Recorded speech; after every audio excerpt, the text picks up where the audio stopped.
Hi everybody, back with another PSA. So this time we're going to give back to the community. Anytime you come in for your appointment, make sure you're bringing in a canned good or a dry food item, and it will be $5 off of your entire service for that day. I'm doing it up until the day before Thanksgiving, and I'm going to be giving that back to the community. Yeah. Baby, come and talk to me. On December 26, 2023, the day after Christmas, firefighters in Tamarack, Florida rushed to what they thought was a tragic holiday accident. Flames were consuming apartment 203 at the Colony Circle complex, smoke billowing into the pre-dawn darkness as neighbors fled their homes in terror. But what they found inside would reveal one of the most chilling truths about love turned deadly. Have you ever had that gut feeling about someone in your life? That voice telling you something isn't right about the person claiming to love you? Kira Brabham had that feeling about her ex-boyfriend. She listened to it, she ended things, and it cost her everything. Has someone in your circle ever made you feel like you were walking on eggshells? Do you know someone who seemed perfect until they showed their true colors? Because what happened to this 29-year-old mother and successful esthetician wasn't an accident, wasn't a random tragedy, it was calculated revenge by a man who believed if he couldn't have her, no one could. While families across America were still opening presents and sharing leftover turkey, Kira Brabham was fighting for her life against someone who claimed to love her. Before we go any further, I need you to hit that subscribe button if you believe stories like Kira's deserve to be told. Stories that matter. Stories that could save lives. Your subscription helps us continue bringing awareness to cases that shake communities and expose the deadly reality of domestic violence. Tonight, we're uncovering how jealousy became a weapon, how Christmas joy turned to New Year's grief, and why Kira's story is a wake-up call we can't ignore. We'll explore the warning signs that everyone missed, the family's desperate fight for justice, and the haunting question that still echoes through Broward County. How did a successful businesswoman with everything to live for end up beaten and burned in her own home? Just hours before this nightmare began, Kira had been laughing with her sisters at the family Christmas dinner in Vero Beach. She'd driven home with her 4-year-old son Nico sleeping peacefully in the back seat, planning quiet moments together before the new year arrived. Her apartment was her sanctuary, filled with essential oils, family photos, and her son's toys scattered across the living room floor. But by 3:30 a.m., that sanctuary had become a crime scene. Kira Onaisha Brabham's story began on February 24, 1994, in the bustling streets of Mount Vernon, New York, where she entered the world as the cherished youngest child of Curtis and Juliet Brabham. The baby of 3 sisters, Kira grew up with that special combination of being spoiled and fiercely protected by her older siblings, Fallon and Stephanie. Curtis worked tirelessly to provide for his family, while Juliet became the emotional anchor that held everyone together through life's challenges. When Kira was just 3 years old, the Brabham family made a decision that would define her character forever.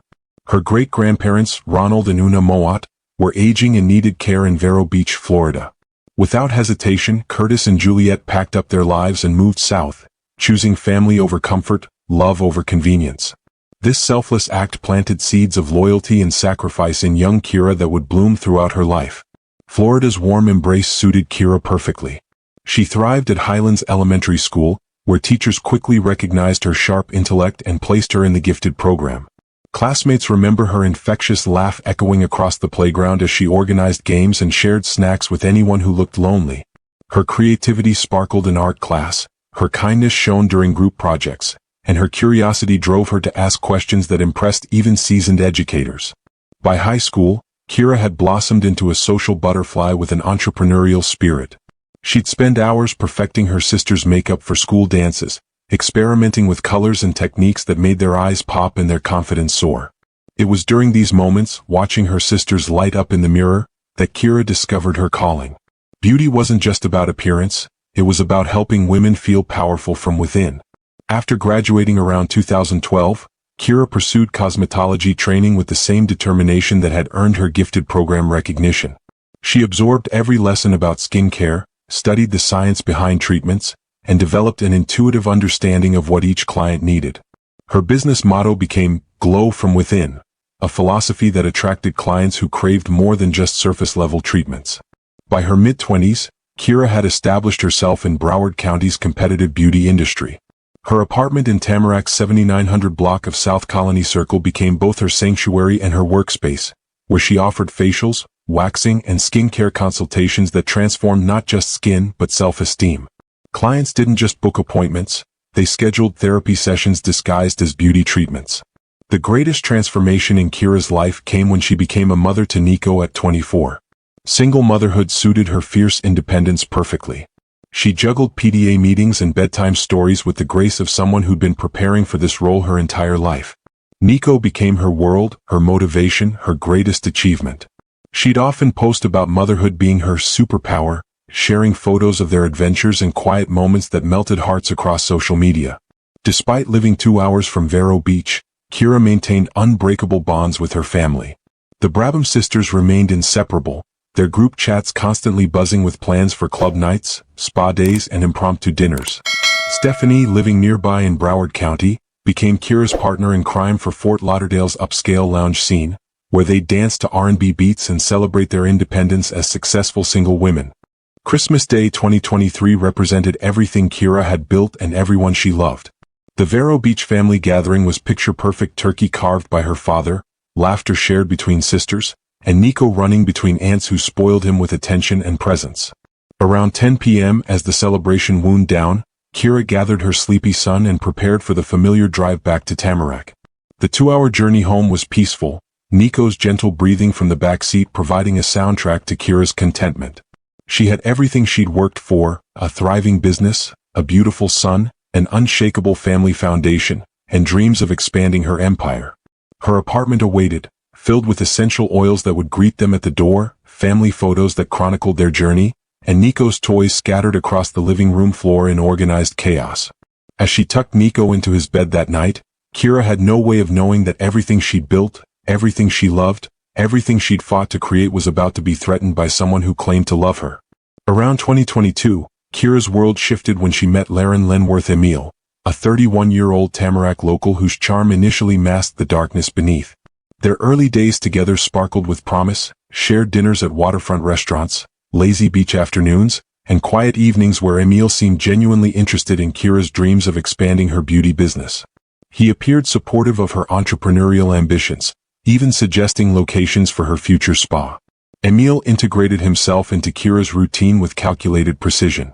He'd surprise her with lunch during busy workdays, offer to pick up Nico from daycare, and shower her with compliments about her business acumen. To outsiders, he seemed like the perfect partner for a successful single mother, attentive, helpful, and completely devoted to her happiness. But love has a way of revealing true character, and Emile's true nature emerged gradually, like poison seeping through cracks. The first red flag appeared as harmless curiosity about her clients. Who was she seeing today? Why did that appointment run late? Were any of her male clients flirting with her? These questions, wrapped in concern for her safety, felt reasonable at first. The monitoring escalated methodically. Emile began checking her phone under the guise of helping with scheduling, memorizing contact names, and questioning new numbers. He'd show up unannounced at her apartment, claiming he happened to be in the neighborhood. When Kira worked late or attended beauty industry networking events, he'd call repeatedly, demanding detailed explanations of her whereabouts. Friends started noticing changes in Kira's behavior during their relationship. The confident woman who once dominated conversations about business expansion became quieter, constantly checking her phone and making excuses to leave gatherings early. Stephanie, her closest sister, watched with growing concern as Kira's vibrant social media posts became less frequent, her club nights diminished, and her famous laughs seemed forced. The controlling behavior intensified when Emile realized Kira's independence threatened his need for dominance. He began criticizing her parenting decisions, questioning whether she was spending enough time with Nico while building her business. He'd make subtle comments about other single mothers who prioritized their children over careers, planting seeds of guilt that ate away at Kira's confidence. Have you ever watched someone you love change before your eyes because of who they're dating? Kira's family observed helplessly as her glowing spirit dimmed under Emile's psychological pressure. He isolated her systematically, creating arguments about family gatherings that kept her away from Vero Beach visits. When she did attend, he'd call incessantly, manufacturing emergencies that required her immediate return. The breaking point came in late November 2023, approximately 3 to 4 weeks before Christmas. Kira's tolerance for Emile's jealousy finally reached its limit when he accused her of having an affair with a long-standing male client. The accusation was baseless, born from his paranoia rather than evidence, but it revealed the depths of his possessive nature. Kira made the decision that would ultimately cost her life. She ended the relationship. With the same strength that had carried her through single motherhood and business ownership, she told Emil their relationship was over. She explained that his jealousy was suffocating, his control was unacceptable, and she refused to raise Nico in an environment filled with suspicion and accusations. Emil's reaction to rejection revealed his true character completely. The mask of charm dissolved, replaced by desperate pleas mixed with barely contained rage. He began bombarding her with text messages that alternated between begging for reconciliation and making veiled threats about what he'd do if she refused to reconsider.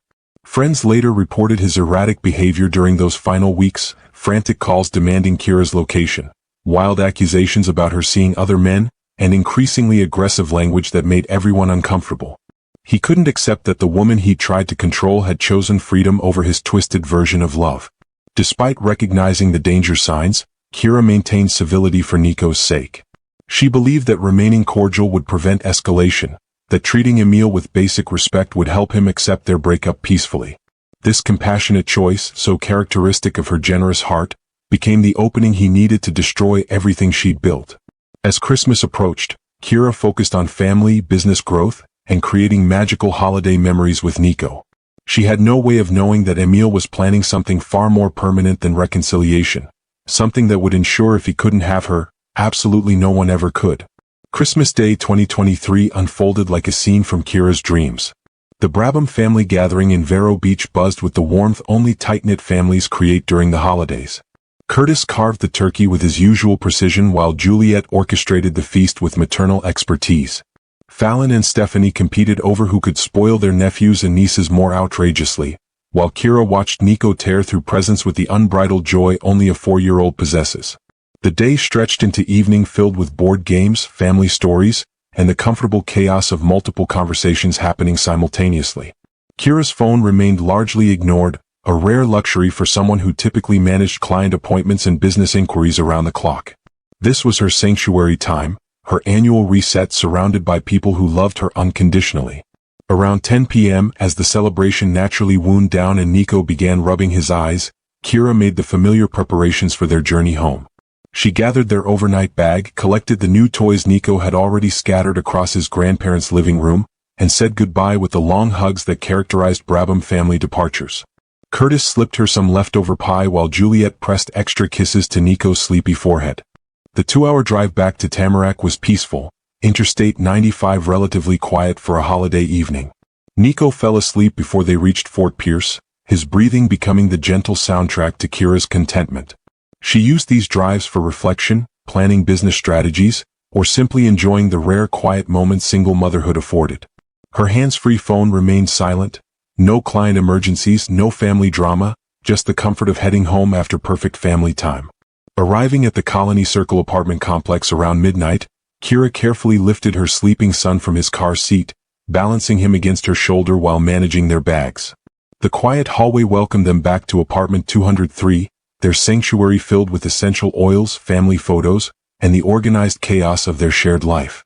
She tucked Nico into his bed, kissed his forehead, and settled into her own room, exhausted but happy. What happened next destroyed everything beautiful about that perfect Christmas. Around 3:30 a.m. on December 26th, Laren Emil allegedly gained entry to the apartment through an unsecured window or door. His weeks of rage and rejection had crystallized into deadly intent. This wasn't a crime of passion.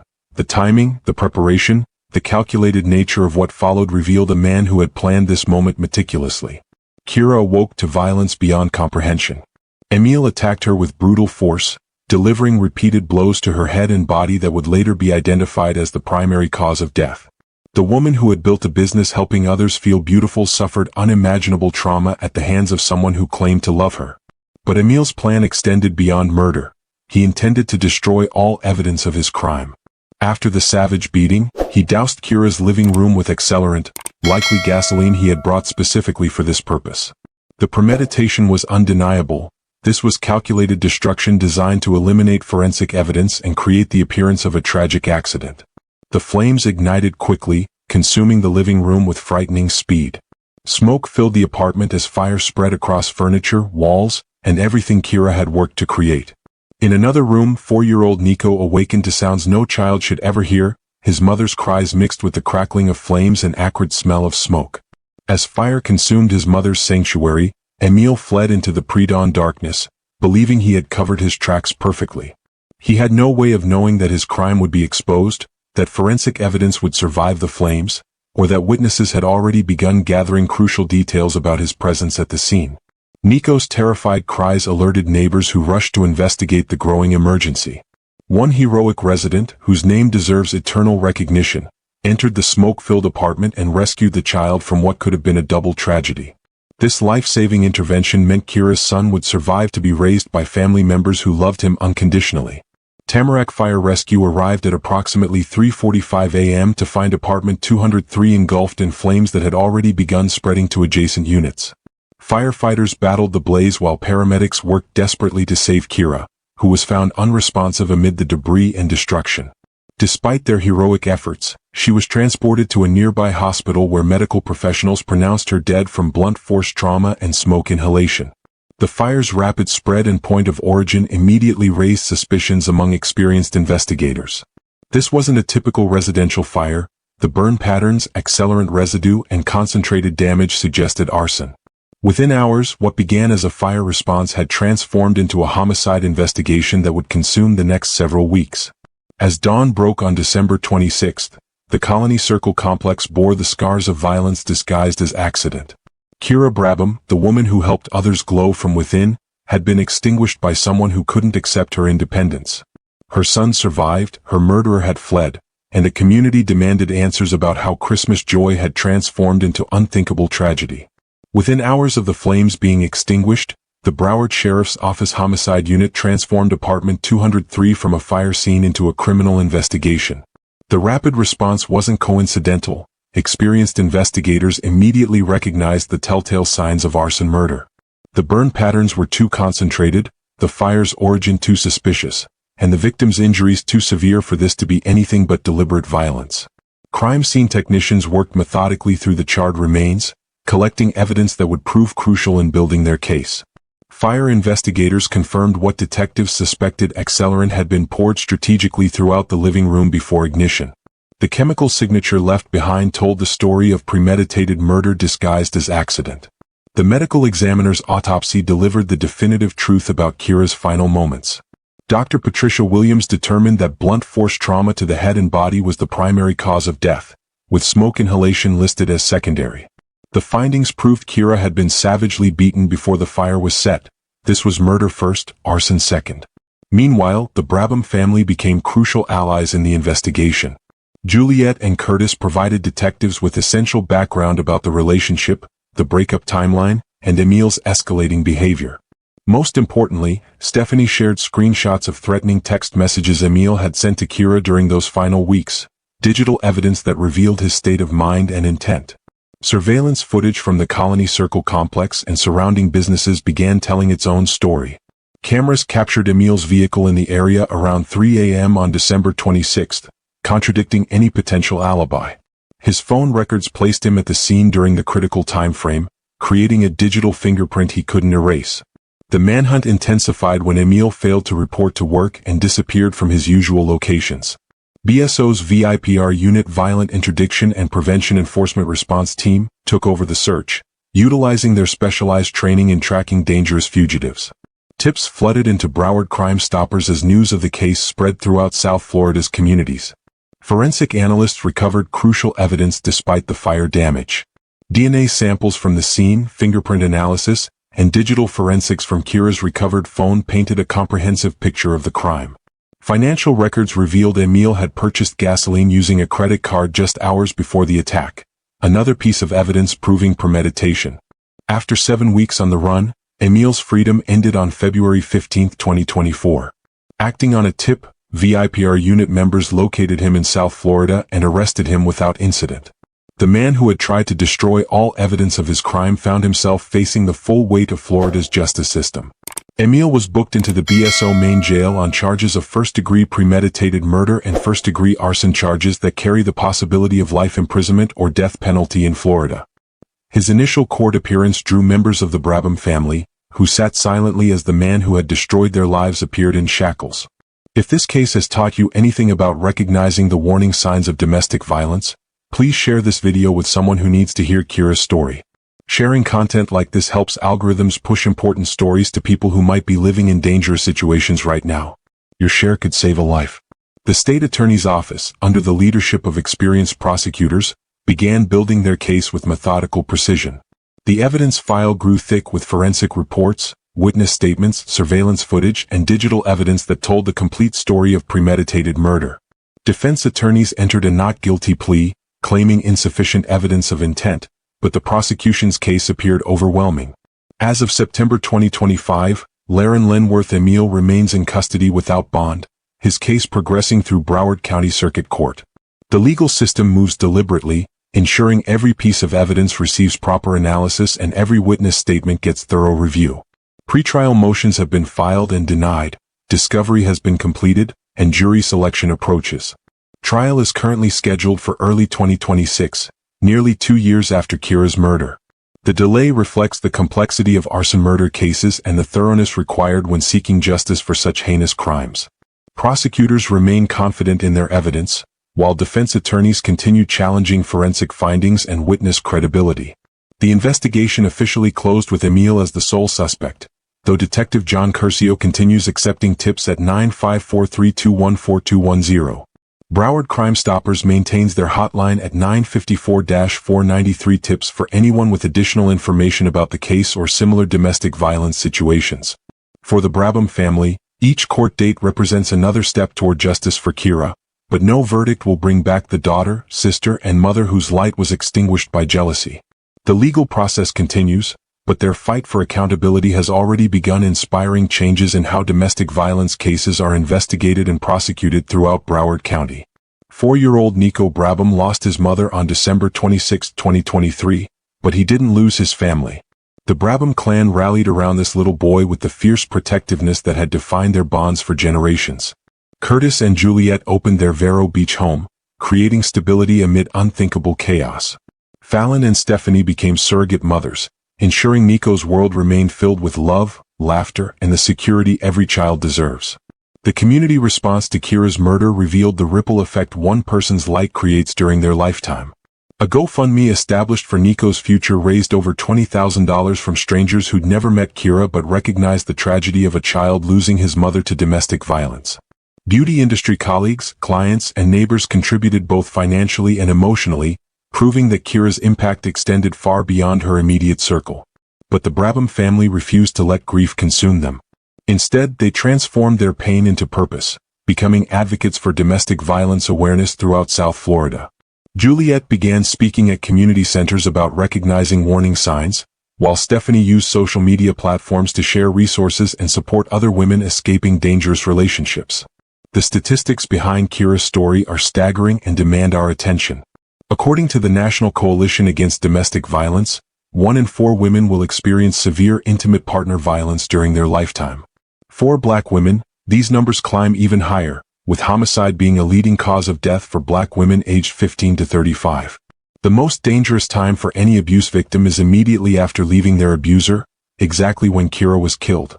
Recognize these warning signs that could save your life or someone you love: excessive jealousy about friends, family, or co-workers, controlling behavior around finances, transportation, or communication, isolation from support systems, monitoring of phone calls, texts, or social media activity, threats of violence against you, your children, or pets, and destruction of personal property or belongings.